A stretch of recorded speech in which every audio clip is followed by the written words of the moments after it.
Thank you, everyone, for being here today. My name is Andy Biggs from Arizona's 5th Congressional District. I'm a co-chair of the House Border Security Caucus with my co-chair, Brian Babin, from Texas. And we're grateful that you're here. As you know, border security was a major issue over the last 4 years, and particularly in this last election cycle. And the president has named Tom Homan to serve as the border security czar, and I'm happy and feel confident that he's going to help secure our border. As I go through this, I want to pay a special tribute to a friend of the Border Security Caucus. My friend, Art Del Cueto from the Tucson sector is retiring this Friday from the Border Patrol after more than 20 years of service. And most of these guys up here who've attended a border co-dealt with me over the last 4 years or so will know Art Del Cueto because he's been there, and he's been a fierce advocate for securing the border. Tom Homan wanted me to make sure I mentioned this. The sanctuary city issue is particularly pernicious. And in Arizona, my own governor has indicated that she's going to stand in the way of actually enforcement of the law. And the mayor of Tucson, Regina Ramirez, is going to also stand in the way. But the problem is this: when you prevent the arrest of a criminal illegal alien, you prevent the safety of the community. So you would otherwise remove that criminal illegal alien, put them in the safety of the jail. They'd be safer, the ICE agents would be safer, the community would be safer. When you ignore the law, the community is put at risk.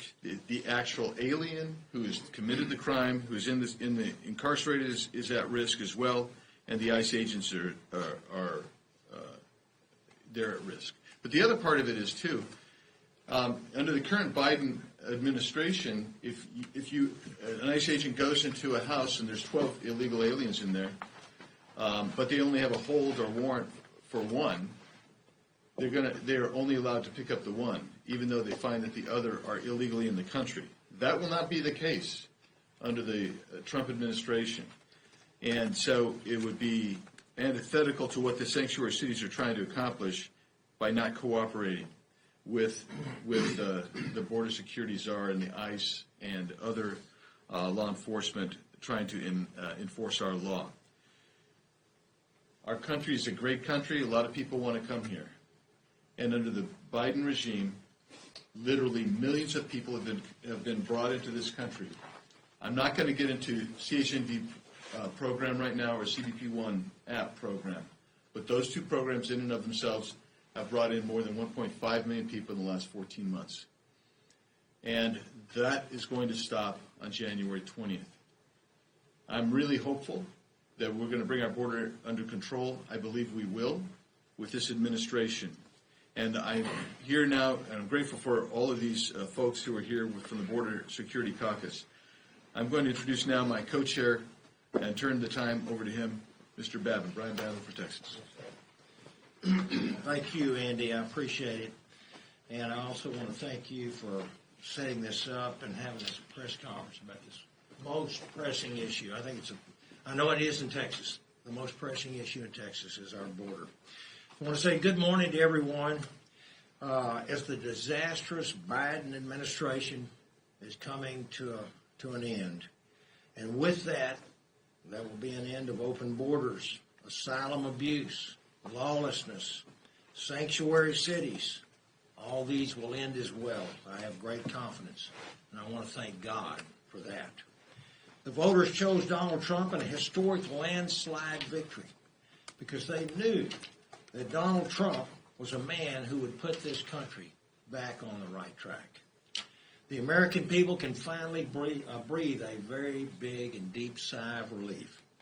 But for us as members of the House Border Security Caucus, our job has just begun. Month after month, we invite expert guests to come and give us an in-depth look at the problems that we're facing all along our southern border and as well our northern border as well. Dangerous drug and human trafficking cartels such as the Sinaloa and Jalisco are operating now in all 50 of our states. 100,000 Americans die each year of overdoses from drugs that are coming in over the border from Mexico. And over 230,000 migrant children are missing. Let that sink in. Where are they? Are they still alive? What's happened to them? International gangs like the Venezuelan Tren de Aragua have set up strongholds in at least 16 states across our great country.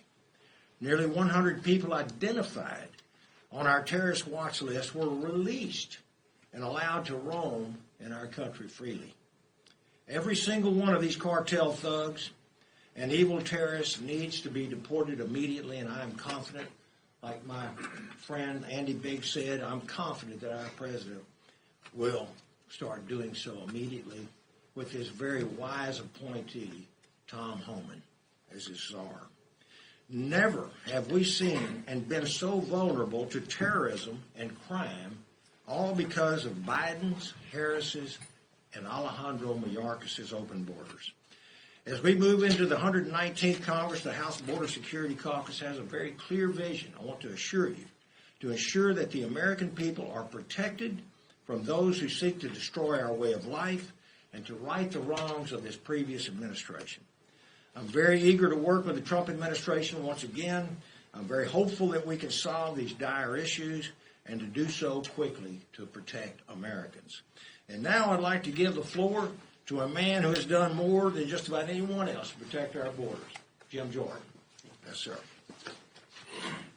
On day one, the Biden administration announced and implemented policies that led to the situation that Chairman Biggs and Mr. Babin described, the co-chairs of the caucus.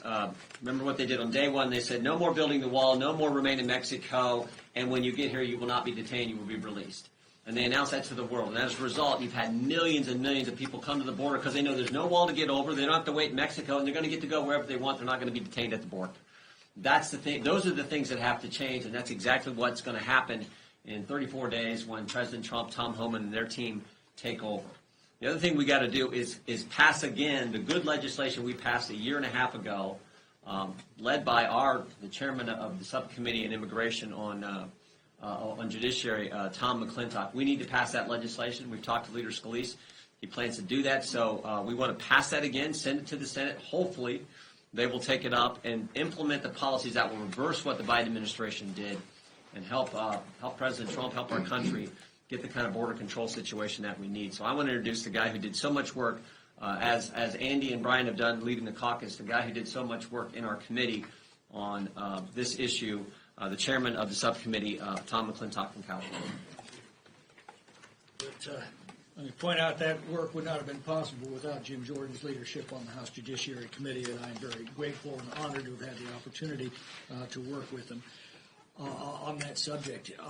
It's pretty clear, history is screaming this warning at us, that countries that either cannot or will not secure their borders aren't around very long.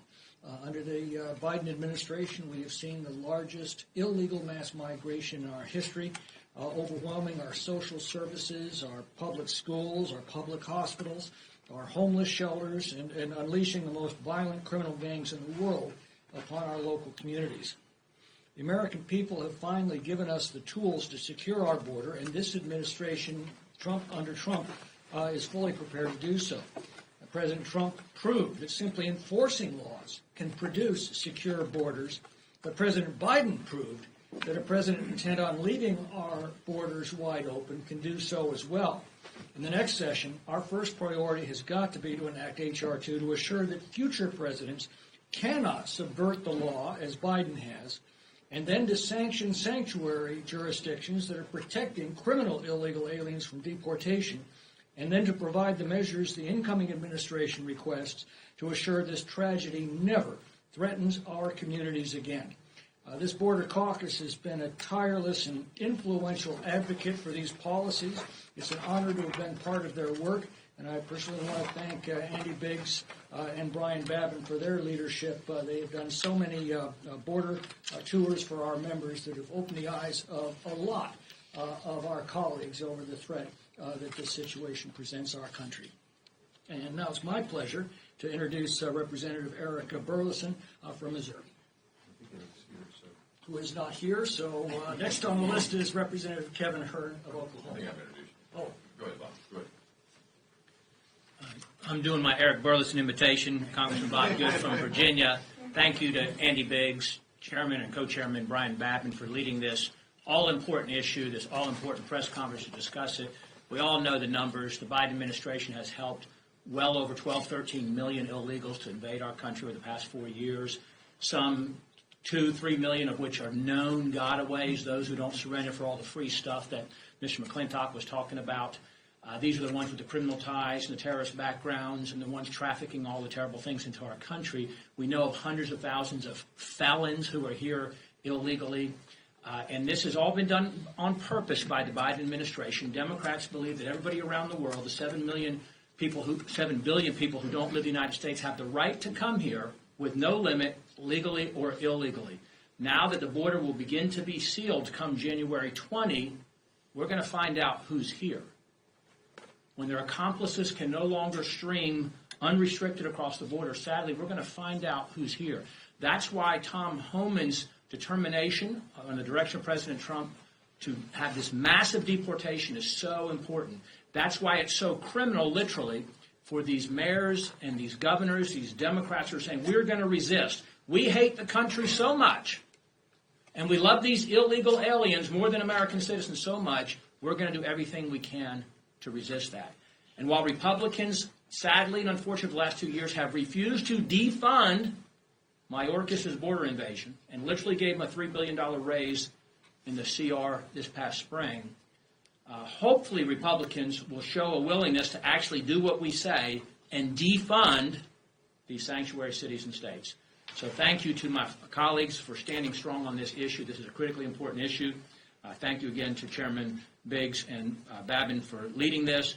And now I will introduce the great Kevin Hearn from Oklahoma. 10 million illegal immigrants.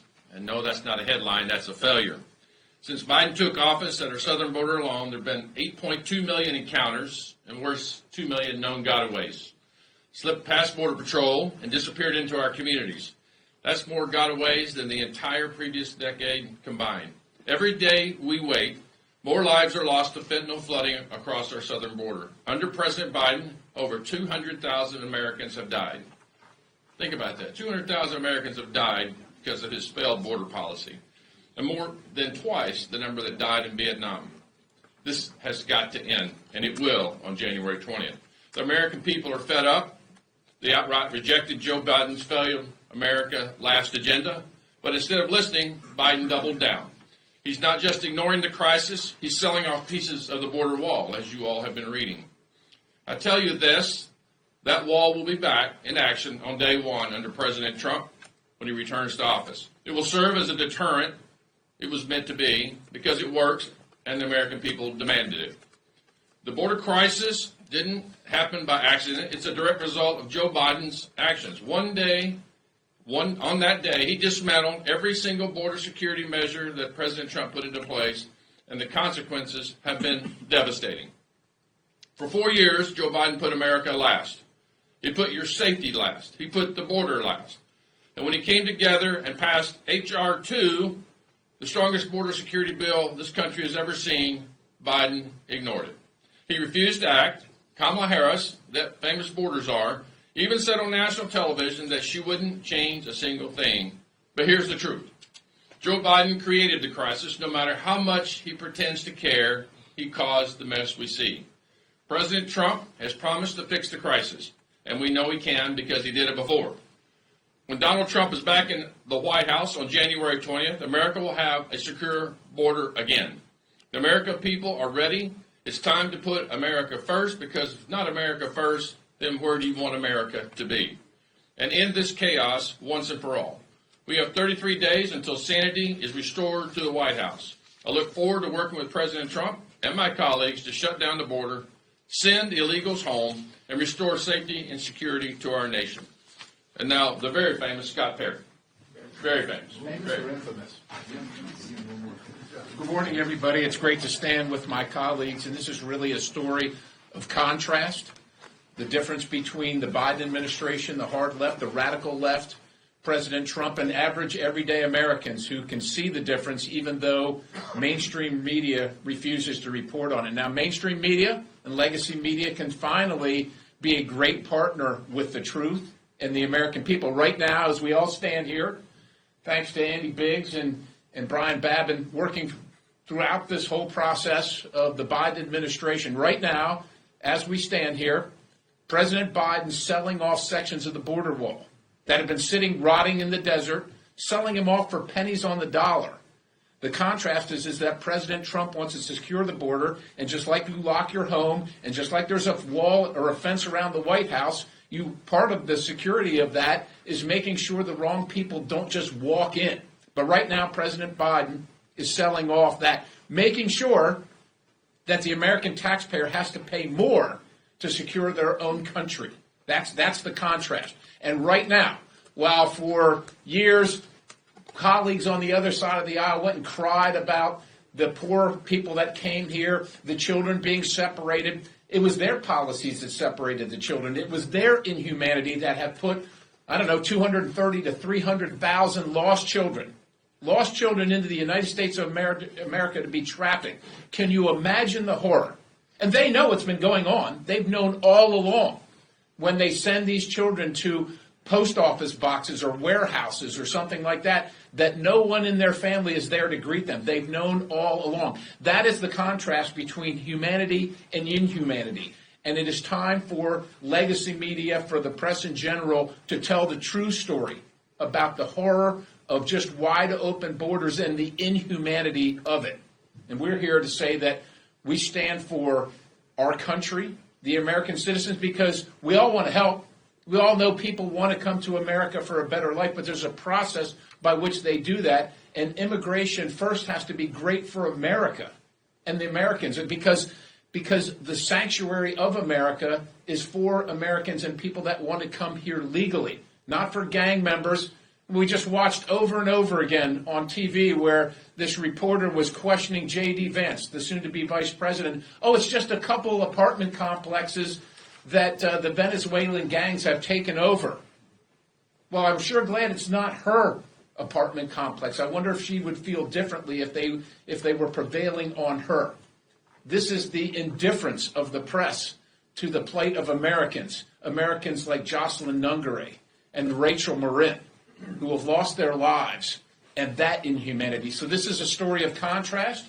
These folks behind me, led by the chairman, have been on this case all along, and we're very, very pleased to tell the American people that this humanity, this change is coming, and we're asking the press to actually start reporting the truth finally. With that, I yield to Michael Cloud from Texas. Greetings from the great state of Texas. The long national nightmare of our open borders is almost done. The American people have spoken very loud and clearly. They want a secure border. They have elected President Trump because they know he can do that. For years, this administration has continued to allow cartels to profit to the tune of billions of dollars, meanwhile ravaging our communities, destroying families, tens of thousands of people dead from fentanyl, hundreds of thousands of children lost, and they tried to pass this off as if it was something compassionate. It is not compassionate to allow our borders to be open. It is not compassionate to allow people and criminals to stream into our communities. It's not allowed to partner with cartels in allowing them to grow into an outsized influence in even countries south of us and across the world. those who are trying to do it right, even in those countries, find themselves in a place where the cartels have so much power that they become a destabilizing force in those countries. All this due to our failed border policies. There's nothing compassionate about it. Thankfully, we have a president who's coming who will be willing to do something about it.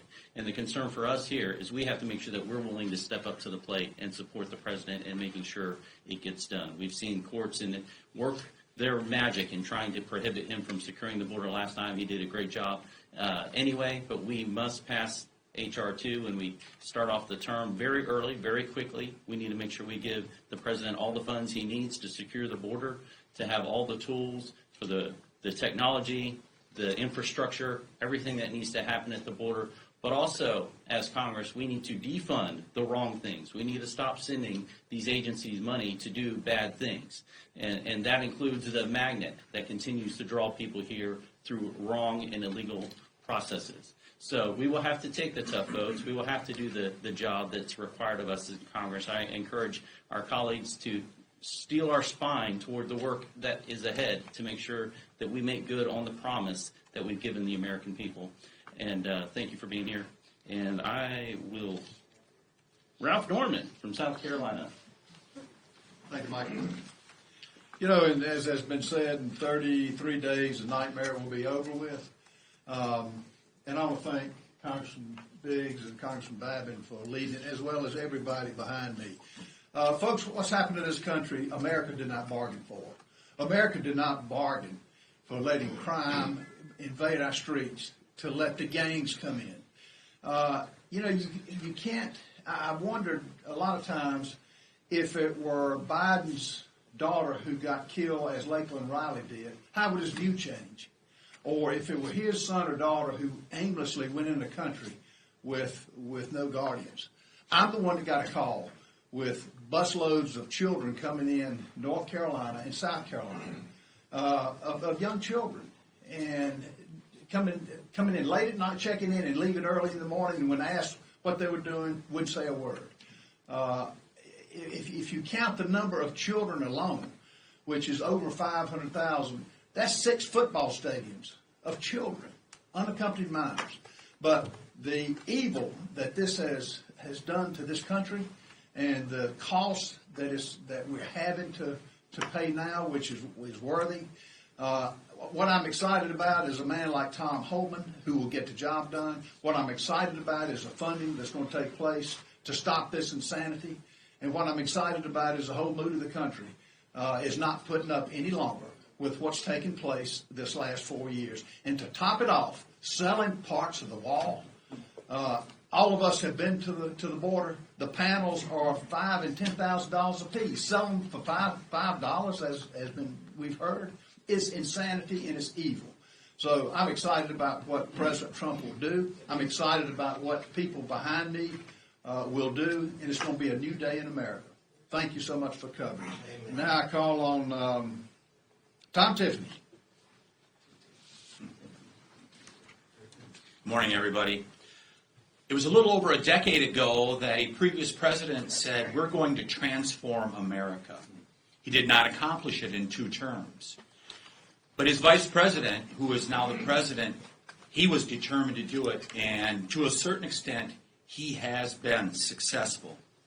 We've heard the stories about the terrorists coming into our country in record numbers. You heard about the fentanyl poisonings that affect the districts of all of us throughout America, including in Wisconsin, as well as the places where you live. We've heard all those stories, but I think the greatest story is the human trafficking operation, which is almost unprecedented in American history. It rivals slavery from 300 to 400 years ago, the number of people that are being trafficked here through America by the cartels and others. And it is a sad day for America. And when the history of the 21st century, of the early 21st century is written, this will be a blight on American history, this massive human trafficking operation that was established. It's all going to end in January. And I look forward to working with my colleagues behind me because we have a big task in front of us. And I believe we should take H.R. 2, which was passed through the Judiciary Committee. Members behind here did a significant amount of work.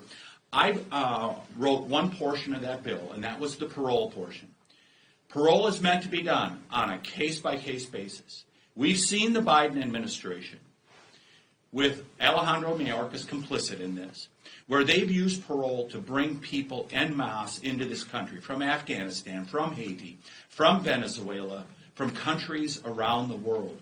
And we need to take H.R. 2 as the template here as we go forward and include that parole revision in there to make sure that we can keep the American people safe. So I just want to thank Brian Babin and Andy Biggs for the leadership they've provided, because they've shown a light on this issue and helped elevate it to one of the top 2 issues in this election on November 5th, where the American people said, we want this to stop. I can't wait to go to work after January 1st with this group behind me, representing the American people to make America's southern border secure once again. And I turn it back to Mr. Biggs from Arizona. Thank you, Tom. Thanks, everybody who's here and who's spoken. I'm going to cover just 2 quick points, just as a point of contrast. Just a few years ago, as Joe Biden was getting ready to be sworn into office, you could see illegal aliens gathering at the border. Particularly, I remember a vision that came through pictures that when the media would cover this, from the Zocalo in Tijuana, just across the border from San Diego. What did you see? You saw individuals wearing T-shirts saying, Biden let us in, those types of things. Now what's happened is you have the Philippine ambassador to the United States calling for all Filipinos who are illegally in this country to repatriate to the Philippines before President Trump takes office. That type of repatriation is going to happen as people really come to understand and believe that this administration is going to actually remove people. 1.5 million people with removal orders already in place, already had due process. They will be removed. Over 500,000 people who with criminal backgrounds who are illegally in the country, they will be found and removed. People will start self-repatriating. The other thing that I wanted to let you know is that the cartels have sensed this urgency. So when I was in San Diego, right by Tijuana, just not too long ago, we ran into folks from Guatemala and Honduras and India. We asked how much you paying. The guy from India, we couldn't really understand what he said. But the other folks, $5,000 a piece. $5,000 a piece. You know what the going rate right now is? In excess of $10,000 per person.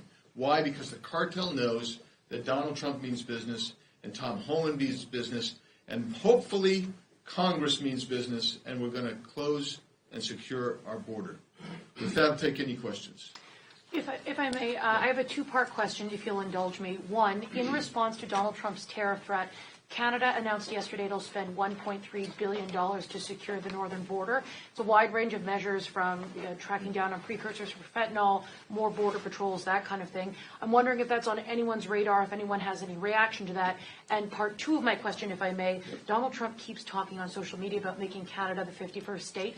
I'm curious as to anyone has any insight as to why or what you might think of that. So humor is dead. I think to the second part of the question, I think Donald Trump is being humorous, okay? The first part of the question is, yes, I think we're aware of that. And indeed, that's what happens when you have a strong leader come in and lay down markers. And so we're really happy about that. And also, President Sheinbaum in Mexico has indicated, has indicated a willingness to try to work to resolve some of these issues. And by the way, the cartels are actually very concerned about our enforcement as well.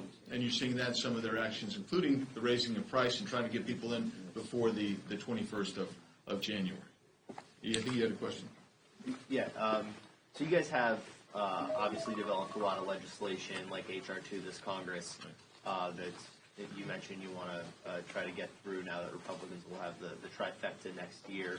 But in your conversations with Tom Homan and others, from the executive standpoint, how is it going for them standing up the executive operation when it comes to mass deportation and that sort of thing? And how quickly will they be able to sort of change the bureaucratic inertia and start implementing this sort of thing? Well, so the first thing they're going to do is they're going to take the shackles off ICE and CBP, and they're going to say, enforce the law. They want to do expedited removal as well. You add those in there, and that will actually slow down the flow at the border almost immediately. The other thing that they're going to need resources. Those resources are going to be everything from personnel. They're going to need seats on planes to remove people. They're going to need some soft-sided facilities to go up for people. So we've talked about that, the resources that they need. Congress is going to have to deliver on those resources. And once that, they're ready to go, because the first step is to say we're going to enforce the law. And I think some of these mayors and governors who said they're going to remain sanctuary cities and states, they're going to find themselves in hot water with hopefully Attorney General Pam Bondi as she looks into obstruction of justice and aiding and abetting criminal cartels. So I think that they're ready to go. Talking to Tom, he's fired up, and he's going all over. You saw that he met with Mayor Adams of New York this week, so he's really going for it. Forgive me if you addressed this in your opening statements, but could the Lake and Riley Act be a part of the first 100 days, and also any type of legislation to enshrine Remain in Mexico in the law instead of doing it through executive order? Yeah, so I do think Lake and Riley law and other laws that have been promulgated that are put forward that haven't made it through, I think you're going to see those come up really quickly. There's a chance that a lot of those will come through in a reconciliation package. I would like to see some of them come forward independently, and I would hope that the senators, at least 7 of them who are in risky positions, would actually read the mandate from the public and vote for those. But otherwise, they're going to come through probably in reconciliation. The other aspect is you're going to see also a termination of some of these programs. CBP One app, that's going to go away. The CHNV program, that's going to go away. That's going to save us a bunch of money for reconciliation purposes as well. And then the final part of your question, which would be codification. We have to codify Remain in Mexico policy, but that's also going to require diplomacy with Mexico, and that's where having a strong leader like Donald Trump has already produced results in discussions that he's had with President Sheinbaum, and I'm hoping that our relationship with Mexico is such that we can respect their sovereignty, but they'll respect our sovereignty, and they'll help us reenact the Remain in Mexico policy, but it needs to be codified in statute for sure. May I ask a follow-up if no one else has questions? Anybody want? What do you guys think? Should we let her ask a follow-up? I'm just. Okay. Yeah. All right. Thank you. I appreciate this. I'm curious, given the changes that Canada has made, I'm a reporter from a Canadian news outlet. Yeah. Do you think that's going to be enough to satisfy Donald Trump and Canada avoid the tariff threat? And how would you classify concerns that you might have about the northern border? So the northern border has been, we've seen more encounters in the northern border in the last year and a half than we've ever seen before, right? I mean, and then we've also seen increasing drug trafficking coming across and some human trafficking as well. So we've got to bring that to a close, just like we have to bring the southern border under control. You're asking me to read the mind of President Trump, and I will say that I support him, and he's doing a masterful job. He's an incredible leader. Will what Canada's doing be enough to prevent tariffs being imposed upon Canada? I don't know. I don't know if you guys have any insight on that, but I simply don't know. But I hope that, again, our relationship with Canada is a great trading partner with the United States and sits on our northern border, and we respect their sovereignty. Hopefully we can work together and respect each other's sovereignty and resolve this border crisis that's actually from the northern border states, border to the northern states as well. With that, thank you everybody for being here. Thank you all for my colleagues for being here, and we'll talk to you again. Thanks, sir.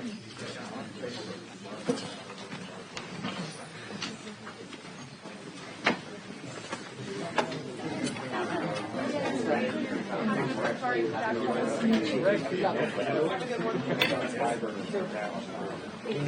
Oh, yeah, so I covered that in the border front. Do you know David Asher?